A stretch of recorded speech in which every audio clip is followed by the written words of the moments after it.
Hi everyone. In last lecture we have studied about effect of soil pollution. हमने soil pollution का effect देखा था. इससे आपका soil pollution से जो क्वेश्चन अराइज होता है वो हमने यहाँ पर देख लिया है. 2 बार आपका एग्ज़ाम यूपीएससी का हुआ है. दोनों बार soil pollution का जो कॉमन क्वेश्चन है आया है. एक तो इफेक्ट आया था और एक उसका सोर्सेज के बारे में आया था और डिफिनेशन के बारे में आया था. तो हम लोग देख लेते हैं आगे. एग्रीकल्चरल पॉल्यूशन हमें देखना है, तो ये भी सॉइल पोल्यूशन से रिलेटेड ही है, बट आपका टॉपिक अलग से एग्रीकल्चरल पोल्यूशन दिया हुआ है, तो हम लोग वो देख लेते हैं. मैक्सिमम कंटेंट सेम ही रहेगा इसका भी. हम लोग कुछ थोड़ा सा जो वेरिएशन है उसको हम लोग देख लेते हैं, क्या वेरिएशन यहाँ पर नज़र आने वाला है. वीडियो के डिस्क्रिप्शन में आपको PDF नोट्स अवेलेबल है, आप चाहे तो वहाँ से डाउनलोड कर सकते हैं. जो भी मैं लेक्चर प्रोवाइड किया हूँ उसका नोट्स वहाँ पर रिटन हैंड रिटन फॉर्म में अवेलेबल है, आप वहाँ से डाउनलोड कर लीजिएगा. और एक pekun.in का लिंक है, उस लिंक पर क्लिक करके आप चैनल को कुछ पर्सनली सपोर्ट करना चाहें तो कुछ सपोर्ट कर सकते हैं, कुछ हेल्प करना चाहें तो चैनल को हेल्प कर सकते हैं. तो हम लोग यहाँ पर देख लेते हैं एग्रीकल्चरल पॉल्यूशन. तो एक्चुअल में एग्रीकल्चरल पॉल्यूशन क्या होता है?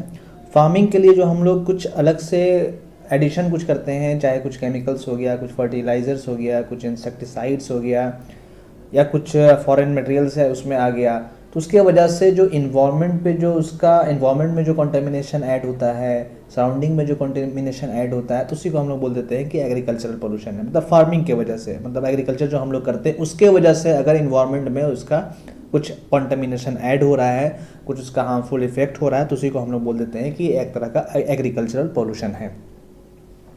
तो देख लेते हैं point wise. Agricultural pollution is a contamination of environment and related surrounding. मतलब इन्वायरमेंट में या रिलेटेड सराउंडिंग में कुछ कंटामिनेशन होता है as a result of using the natural and chemical product for the farming. Farming के लिए जो भी हम लोग प्रोडक्ट, नेचुरल प्रोडक्ट हो गया या केमिकल प्रोडक्ट हो गया जो यूज़ करते हैं, उसके वजह से जो भी इन्वायरमेंट या उसका सराउंडिंग जो भी है वहाँ पर अगर कुछ कंटामिनेशन ऐड होता है या कुछ बोल सकते हैं अपने लैंग्वेज में कुछ हार्मफुल इफेक्ट होता है, तो उसी को हम लोग बोल देते हैं कि वो एक तरह का एग्रीकल्चरल पोल्यूशन हो रहा है. एग्रीकल्चरल पोल्यूशन से काफ़ी ज़्यादा इफेक्ट आपको देखने को मिलेगा. इससे काफ़ी ज़्यादा इफेक्ट आपको होता है, बहुत सारी चीज़ों पर इफेक्ट होता है. बिकॉज जो भी ह्यूमन बींग हो गया या जो भी ऑर्गेनिज्म हो गया जो एग्रीकल्चर पर उनका फूड डिपेंडेंट होता है, अगर एग्रीकल्चरल पोल्यूशन होगा तो उससे क्या होगा, हर एक चीज़ में पोल्यूशन आपको देखने को मिलेगा और काफ़ी ज़्यादा इफेक्ट इसको देखने को मिलेगा. यहाँ पर हम लोग देखते हैं आगे.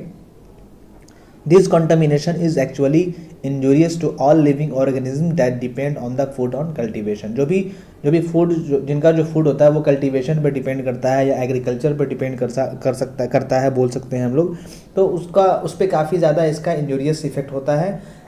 वही बोल रहा है यहाँ पर, this contamination is actually injurious to all living organism. जो भी लिविंग ऑर्गेनिज्म होता है, जिनका फूड जो होता है, जिनका खाना जो होता है वो एग्रीकल्चर पर डिपेंड करता है, कल्टीवेशन पर डिपेंड करता है. अगर वहाँ पर एग्रीकल्चर पोल्यूशन होता है, मतलब सॉइल में काफ़ी ज़्यादा केमिकल्स आ जाते हैं, तो वहाँ पर काफ़ी ज़्यादा आपको इंजूरियस इफेक्ट यहाँ पर ऑर्गेनिज्म को देखने को मिलेगा.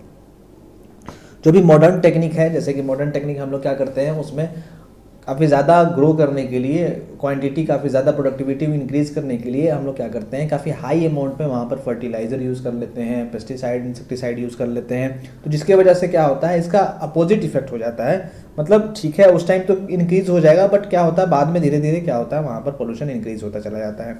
Modern agriculture practices have started the process of agriculture pollution. जो भी हम लोग मॉडर्न टेक्निक यूज़ कर रहे हैं उससे तो प्रोडक्टिविटी में इंक्रीज़ हो रहा है, मतलब ज़्यादा क्वांटिटी में हमें प्रोडक्ट मिल रहे हैं, ज़्यादा क्वांटिटी में हमें वहाँ से क्रॉप मिल रहे हैं, बट उसका इफेक्ट आपको एग्रीकल्चर पोल्यूशन के लिए काफ़ी ज़्यादा हो रहा है. उसी की वजह से एग्रीकल्चर पोल्यूशन ज़्यादा हो रहा है.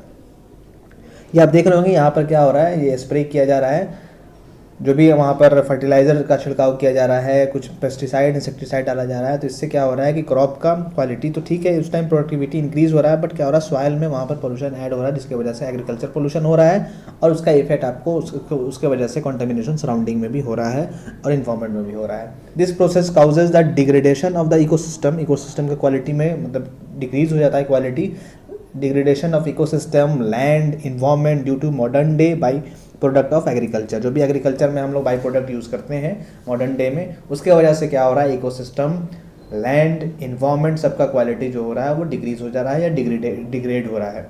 तो उसके वजह से यहाँ पर एग्रीकल्चर पोल्यूशन हो रहा है. यहाँ पर इसका हम लोग बेसिक डेफिनेशन देख ली है कि जो भी फार्मिंग के लिए हम लोग कुछ केमिकल्स या नेचुरल थिंग्स यूज़ कर रहे हैं, जिसके वजह से वहाँ पर साइड इफेक्ट हो रहा है या कंटामिनेशन आपको इन्वायरमेंट में या सराउंडिंग में ऐड हो रहा है, उसी को हम लोग बोल देते हैं कि वो एग्रीकल्चर पोल्यूशन है। अब यहाँ पर हम लोग काउज देखने वाले हैं कि इसका काउज क्या है। तो बहुत सारी काउजेज आपको जो सॉइल पोल्यूशन में बताया था, बहुत सारी चीज़ें सेम है, बिकॉज सॉइल पोल्यूशन की वजह से ही मतलब कुछ कुछ तो उसी की वजह से एग्रीकल्चर पोल्यूशन हो रहा है। तो हम लोग बहुत सारे काउजेज को कॉमन भी हम लोग बता सकते हैं, अगर आप वो भी पढ़े होंगे लेक्चर तो उससे भी आप कोरिलेट कर सकते हैं चीज़ों को। तो देख लेते हैं क्या क्या काउज होता है। सबसे पहले जो फर्टिलाइज़र हम लोग हाई क्वान्टिटी में यूज़ करते हैं तो उससे स्टार्टिंग में तो हमें प्रोडक्टिविटी इंक्रीज़ होता है, लेकिन धीरे धीरे क्या होता है उसका अपोजिट वहाँ पर हम लोग को रिएक्शन देखने को मिलता है। तो सबसे पहले देख लेते हैं केमिकल फर्टिलाइजर जो यूज़ करते हैं उसके वजह से मतलब एग्रीकल्चरल पोल्यूशन होता है। क्या क्या हो सकता है? These are mostly nitrogen and phosphorus based chemicals like ammonia and nitrates. मतलब ये मोस्टली जो होता है नाइट्रोजन और फास्फोरस बेस्ड केमिकल होता है, जैसे कि अमोनिया हो गया, नाइट्रेट्स हो गया। That is correct amounts boost the fertility of the soil. मतलब करेक्ट अमाउंट में अगर हम यूज़ करेंगे तो फर्टिलिटी को इंक्रीज करने वाला है। But in most cases these are used in more quantity then required and hence tend to be retained in the soil, not adding to its goodness। But अगर हम लोग क्या करते हैं वहाँ पर ज़्यादा क्वांटिटी में, ज़्यादा प्रोडक्टिविटी को इंक्रीज करने के लिए हम लोग काफ़ी ज़्यादा क्वांटिटी में यूज़ करने लगते हैं। But in most cases these are use in more quantity, काफ़ी ज़्यादा क्वांटिटी में यूज़ करते हैं। दैन रिक्वायर्ड, जितना रिक्वायरमेंट उससे हम लोग ज़्यादा क्वांटिटी में यूज़ करते हैं। And hence tend to be retain in the soil, not adding to its goodness. और वो उसमें सॉइल में ही रह जाता है ज़्यादा क्वांटिटी में यूज़ करने से, जिसकी वजह से वो अच्छा सॉइल के लिए अच्छा नहीं होता है, जिसकी वजह से वहाँ पर क्या होता है धीरे धीरे उसका फर्टिलिटी और डिक्रीज होता है। और ज़्यादा अगर वहाँ पर क्वांटिटी में केमिकल्स हो गया तो क्या हो गया, वो इन्वायरमेंट में कुछ केमिकल कंटामिनेशन ऐड करेगा। वहाँ से वाटर, अगर रेन होता है तो रेन की वजह से वाटर सोर्सेज में वो ऐड हो जाएगा, जिसकी वजह से वहाँ पर इन्वायरमेंट में कंटामिनेशन ऐड होगा, तो वो एग्रीकल्चर पोल्यूशन के अंदर आ जाएगा। तो ये हमने काउज यहाँ पर देख लिया। फर्स्ट काउज था हमारा केमिकल फर्टिलाइज़र। सेकंड जो हम लोग यूज़ करते हैं इंसेक्टिसाइड या पेस्टिसाइड यूज़ करते हैं उसके वजह से भी होता है। जो हम लोग इंसेक्ट को मारने के लिए यूज़ करते हैं, जो भी वहाँ पर पेस्ट है या इंसेक्ट है उसको मारने के लिए जो हम लोग केमिकल्स यूज़ करते हैं उसको हम लोग बोल देंगे पेस्टिसाइड।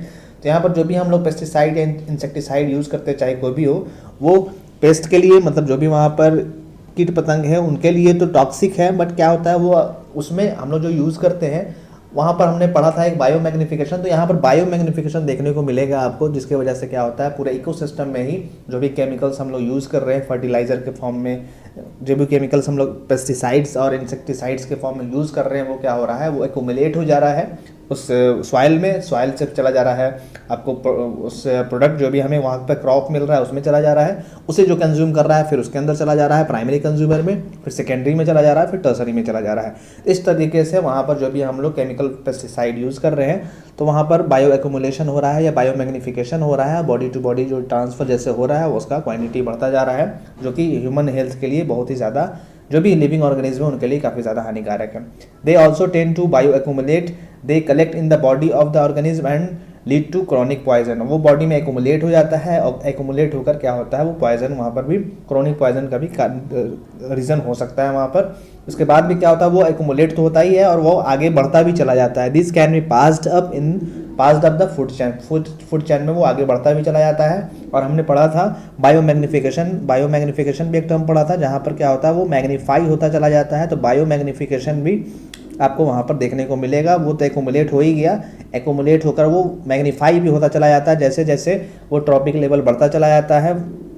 कंज्यूमर से चला गया प्राइमरी, प्रोड्यूसर से चला गया प्राइमरी में, तो प्राइमरी में बढ़ गया उसका क्वांटिटी, फिर चला गया सेकेंडरी में और क्वांटिटी बढ़ गया, फिर चला गया टर्सरी में और क्वांटिटी बढ़ता चला गया। तो ये आपको केमिकल पेस्टिसाइड जो होता है वो एग्रीकल्चरल पोल्यूशन का भी रीज़न होता है। सॉइल पोल्यूशन का तो हमने देखा ही था वहाँ पर, तो उसी के उससे रिलेटेड ही है एग्रीकल्चरल पोल्यूशन, इसीलिए सेम टॉपिक में आपको पढ़ने के लिए दिया गया है ये। अब आगे देख लेते हैं जो भी हम लोग, अब नेक्स्ट है हमारा जो भी हैवी मेटल होता है। हैवी मेटल की वजह से यहाँ पर भी आपको इफेक्ट देखने को मिलेगा। जो भी हैवी मेटल, जो भी फर्टिलाइज़र हम लोग यूज़ करते हैं उसमें कुछ हैवी मेटल का भी अमाउंट होता है जो कि रिमूव नहीं कर पाता है इंडस्ट्री। जब उसे बनाता है फर्टिलाइज़र को तो उसको वो रिमूव नहीं कर पाता, वो पहले से ही प्रेजेंट रहता है। तो उसको रिमूव नहीं होने की वजह से क्या होता है, जब भी हम लोग फर्टिलाइज़र का यूज़ करते हैं अपने एग्रीकल्चर के लिए, वहाँ पर प्रोडक्टिविटी इंक्रीज करने के लिए, तो वो हैवी मेटल भी ऐड हो जाता है और वो हैवी मेटल से डिफरेंट टाइप ऑफ डिजीज आपको देखने को मिलेगा। तो ये आपको काउज वहाँ पर मिल रहा है। Cadmium, fluoride, radioactive elements like uranium are regularly found in the parent minerals from which the fertiliser are obtained. मतलब जो भी पेरेंट मिनरल्स है जहाँ से फर्टिलाइज़र हम लोग ऑब्टेन करते हैं, उसमें क्या होता है, कैडमियम होता है, फ्लोराइड होता है, radio active elements like uranium भी पहले से प्रेजेंट होता है। उसी पेरेंट मटेरियल से, मिनरल से हम लोग को फर्टिलाइज़र मिलता है और उनमें पहले से ही कैडमियम, फ्लोराइड ये सब पहले से प्रेजेंट होता है। Dangerous metals such as mercury, lead, arsenic, chromium and nickel are seen in the traces in the zinc rich waste from steel industry which are use in fertiliser. ये सब जो आपको हैवी मेटल दिख रहा है, dangerous metal, mercury हो गया, lead हो गया, आर्सेनिक हो गया, क्रोमियम हो गया, निकेल है, ये सब क्या होता है, जो भी हम लोग फर्टिलाइजर यूज़ करते हैं जो स्टील इंडस्ट्री से निकलता है उसमें ये सब पहले से अवेलेबल होता है, जिसके वजह से यहाँ पर आपको हैवी मेटल वहाँ पर सॉइल में ऐड होगा। सॉइल में ऐड होगा तो वहाँ पर क्या होगा, कॉन्टेमिनेशन उसमें ऐड हो गया तो वहाँ पर एग्रीकल्चरल पोल्यूशन आपको देखने को मिल जाएगा। तो इस टाइप से आपको इसको अपने लैंग्वेज में भी बनाकर लिख सकते हैं। मैं यहाँ पर आपको एग्जाम्पल के फॉर्म में ऐसा लिख दिया हूँ, पॉइंट वाइज लिख दिया हूँ। इसको आप अपने से मॉडिफाई करके भी लिख सकते हैं कि कैडमियम हैवी मेटल में आ गया, मरकरी हो गया, लेड हो गया, आर्सेनिक हो गया, क्रोमियम हो गया, इसके वजह से आपको वहाँ पर जो भी एडिशन हो रहा है उसके वजह से वहाँ पर एग्रीकल्चरल पोल्यूशन हो रहा है। अब आगे देख लेते हैं।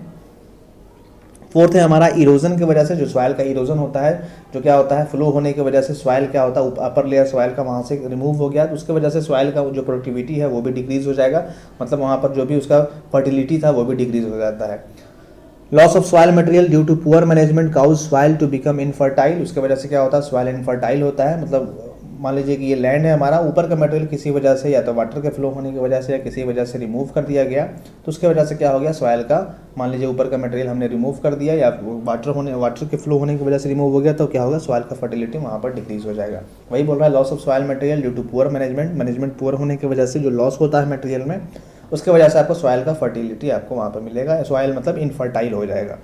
फिफ्थ नंबर देख लेते हैं, इंट्रोडक्शन ऑफ फॉरेन स्पीसीज। कोई भी फॉरेन मटेरियल कुछ ऐड हो गया किसी वजह से, कुछ प्लांट्स का पार्ट हो गया या कुछ भी हो गया, वहाँ पर कुछ एनिमल्स का हो गया, फॉरेन मटेरियल ऐड हो गया अगर सॉइल में, तो उसके वजह से भी एग्रीकल्चर पोल्यूशन वहाँ पर होगा। तो एग्रीकल्चर पोल्यूशन मैक्सिमम आपको सॉइल पोल्यूशन की वजह से ही मिलेगा, मतलब सॉइल में कुछ भी चीज़ें ऐड हो रही है और उस ऐड होने की वजह से एग्रीकल्चर में जब उसका हम लोग यूज़ कर रहे हैं उसके वजह से कुछ इन्वायरमेंट में कंटामिनेशन ऐड हो रहा है तो उसी को हम लोग बोल देते हैं एग्रीकल्चर पोल्यूशन। तो मैक्सिमम चीज़ें आपको नज़र आ रहा होगा कि सॉइल पोल्यूशन में जो हमने पढ़ा था मैक्सिमम चीज़ें आपको वही चीज़ मिलने वाला है, बिकॉज सॉइल में ज़्यादातर हम लोग एग्रीकल्चर का ही बात करते हैं कि फर्टिलिटी उसका बढ़ा रहे हैं, प्रोडक्टिविटी बढ़ा रहे हैं, तो ज़्यादातर हम लोग उसी का बात करते हैं। इसलिए बहुत सारी चीज़ें यहाँ पर आपको कॉमन देखने को मिलेगा। वहाँ पर हमने कुछ सॉलिड वेस्ट के बारे में भी पढ़ा था और भी चीज़ें वहाँ पर पढ़ा था, बट यहाँ पर वो सब चीज़ें नहीं यहाँ, बट हम लोग एग्रीकल्चर के अंदर यहाँ पर लिमिट है, एग्रीकल्चर से रिलेटेड बात करेंगे यहाँ पर।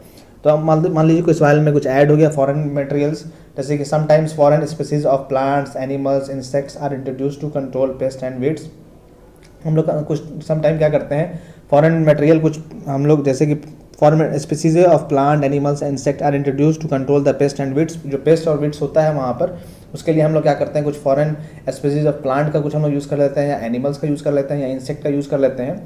बट क्या होता है, after a while these have taken over and become harmful themselves. मतलब स्टार्टिंग में तो ठीक होता है, मतलब हम लोग जो यूज़ करते हैं कुछ प्लांट का कुछ पार्ट्स यूज़ कर लिए हम लोग सॉइल में या एग्रीकल्चर के लिए, कुछ एनिमल्स का कुछ हम लोग कंपोनेंट यूज़ कर लिए कि उसका फर्टिलिटी बढ़ जाए, हमारा प्रोडक्टिविटी बढ़ जाए, या कुछ इंसेक्ट यूज़ कर लिए पेस्ट के मारने के लिए, वीड्स को मारने के लिए हम लोग यूज़ कर लिए। बट स्टार्टिंग में तो वो ठीक था, बट बाद में क्या होता है, कुछ टाइम के बाद क्या होता है, वो उसमें स्टोर होता है एंड बिकम हार्मफुल देमसेल्फ, और वो खुद हार्मफुल बन जाता है, जिसकी वजह से क्या होता है, तो वहाँ पर एग्रीकल्चर पोल्यूशन देखने को मिलेगा। जैसे कि हमने फर्टिलाइजर का देखा था स्टार्टिंग में, मतलब अगर लेस क्वांटिटी में यूज़ कर रहे हैं तब तो ठीक है वो, लेकिन अगर ज़्यादा क्वांटिटी में यूज़ कर रहे हैं तब क्या हो रहा है, वो प्रोडक्टिविटी को धीरे धीरे बाद में और डिक्रीज़ कर देता है। तो सेम चीज़ यहाँ पर भी, अगर कुछ फॉरेन स्पीसीज हम लोग यूज़ कर रहे हैं, कुछ फॉरेन स्पीसीज यूज़ कर रहे हैं, प्लांट का हो गया या एनिमल्स का हो गया, इंसेक्ट्स का हो गया, तो वो तो ठीक है, स्टार्टिंग में पेस्ट है को मारेगा, लेकिन क्या होता है बाद में वहाँ पर आपको स्टोर हो जाएगा एंड बिकम हार्मफुल देमसेल्फ, वो हार्मफुल खुद भी वो हार्मफुल बन जाएगा, तो इसकी वजह से आपको एग्रीकल्चर पोल्यूशन देखने को मिलेगा। तो जैसे ही मतलब उन पेस्ट और वीड्स को वो कंट्रोल करता है, पेस्ट और वीड्स को कंट्रोल करने के बाद जो भी हमने फॉरेन स्पीसीज यूज़ किया था, इसको कंट्रोल करने के बाद क्या करता है, टेकन ओवर मतलब कंट्रोल करना हो जाएगा, उसको कंट्रोल कर लेगा। कंट्रोल करने के बाद वो खुद क्या होगा, वो खुद जो भी हमने यूज़ किया था स्पीसीज के फॉर्म में, वो खुद हार्मफुल इफेक्ट उसका आपको वहाँ पर एग्रीकल्चर पोल्यूशन के फॉर्म में देखने को मिल जाएगा। तो इसीलिए यहाँ पर एग्रीकल्चर पोल्यूशन होगा। तो कुछ हमने पॉइंट्स देखा है, इसके अलावा भी कुछ हो सकता है एग्रीकल्चर पोल्यूशन का काउज, बट हमने मेन चीज़ें देख लिया है यहाँ पर। जैसे कि सॉइल इरोजन की वजह से, फर्टिलाइज़र यूज़ करने की वजह से, पेस्टिसाइड यूज़ करने की वजह से, या हैवी मेटल उसमें ऐड हो गया उसके वजह से हो सकता है, या कुछ फॉरेन स्पीसीज हम लोग यूज़ किए हैं उसके वजह से भी कुछ हो सकता है, या एनिमल्स भी अगर उसमें जा रहे हैं, एनिमल्स का कुछ वहाँ पर वेस्ट वहाँ पर आ रहा है उसके वजह से भी हो सकता है। तो हमने ये चीज़ें सिर्फ फाइव थिंग्स को यहाँ पर यूज़ कर लिया है। तो ये हमने एग्रीकल्चर पोल्यूशन देख लिया है, काउज क्या होता है। इसका इफेक्ट के बारे में अगर क्वेश्चन आता है, मान लीजिए कि एग्रीकल्चर पोर्शन सिर्फ आपके टॉपिक में दिया हुआ है, कुछ भी नहीं दिया हुआ है, क्या पढ़ना है इसमें, तो मैंने यहाँ पर आपको इंट्रोडक्शन और काउज बता दिया है। और अगर इसका इफेक्ट के बारे में आता है तो आप इफेक्ट सेम टू सेम आप लिख दीजिएगा। जैसे कि सॉइल पोल्यूशन में हमने पढ़ा था, वहाँ पर बायोमैग्निफिकेशन पढ़ा था, फिर आपको इकोसिस्टम पे इफेक्ट पढ़ा था, फिर हमने यहाँ पर पढ़ा था कि इन्वायरमेंट पे भी इफेक्ट होगा, तो इन्वायरमेंट पे इफेक्ट लिख दीजिएगा आप। फिर ह्यूमन के हेल्थ पे क्या इफेक्ट होता है, हैवी मेटल ऐड होने से क्या होगा, स्किन डिजीज हो सकता है, बहुत सारी चीज़ें हमने वहाँ पर सॉइल पोल्यूशन में भी देखा था। तो सेम चीज़ें यहाँ पर आप ऐड करके एग्रीकल्चरल पोल्यूशन में भी लिख दीजिएगा, बिकॉज सॉइल से ही रिलेटेड ये बात हो रही है, तो हम लोग ऐसे भी कर सकते हैं। और कुछ यहाँ पर क्रॉप से रिलेटेड भी वहाँ पर पोल्यूशन ऐड होगा, तो क्रॉप से क्या हो सकता है वो भी आप कुछ खुद से 1-2 पॉइंट ऐड कर दीजिएगा, बिकॉज ऑलरेडी सेम कंटेंट है, तो सेम दोनों के लिए अलग अलग चीज़ें पढ़ाने के कोई मतलब नहीं है। इसलिए आपका बेसिक था, ये फर्स्ट लेक्चर था एग्रीकल्चर का, इसलिए मैं इसमें सब कुछ समझा दिया हूँ। आगे क्लास में हम लोग new topic radio activity, I think radiation pollution I think पढ़ना है, वो हम लोग स्टार्ट कर लेंगे। वीडियो के यहाँ पे स्टॉप करते हैं। इससे रिलेटेड जो भी डाउट होगा आप कमेंट करके पूछ सकते हैं। वीडियो को देखने के लिए थैंक यू सो मच। और कुछ डाउट होगा तो आप चाहें तो टेलीग्राम ऐप डाउनलोड करके वहाँ पर इंजीनियर सलाह ग्रुप बना हुआ है, आप चाहें तो वहाँ पर ज्वाइन कर सकते हैं। ज्वाइन करने के लिए लिंक डिस्क्रिप्शन में प्रोवाइडेड है। फेसबुक पेज भी अपना इंजीनियर सुधार का बना हुआ है, लिंक इसका भी डिस्क्रिप्शन में प्रोवाइड है।